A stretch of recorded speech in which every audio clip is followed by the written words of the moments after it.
গভীর গর্তের ভিতর পড়ে গিয়েছে একটি শাবক হাতি। নিজের থেকে সেই গর্তের ভিতর থেকে বেরিয়ে আসার কোনো উপায় নেই হাতিটির কাছে। ওদিকে আবার হাতিটির মা সহ অন্য হাতিরা তখনও দাঁড়িয়ে রয়েছে নদীর অন্য পারে। তাকে বাঁচাতে এগিয়ে এলেন গ্রামবাসীরা। খবর দেওয়া হলো বনকর্মীদের। তারা এসে উদ্ধার করলেন ওই শাবক হাতিটিকে। গর্তের অন্ধকার থেকে মুক্তি পেতেই হাতিটি ছুটে গেল নদীর দিকে। বাচ্চাকে ছুটে আসতে দেখে মা হাতিও এগিয়ে এলো।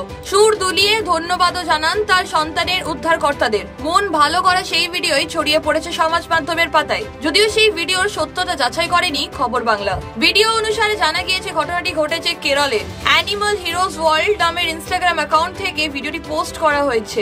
ভিডিওটি ভাইরাল হতে প্রচুর পরিমাণে লাইক ও কমেন্ট পড়েছে।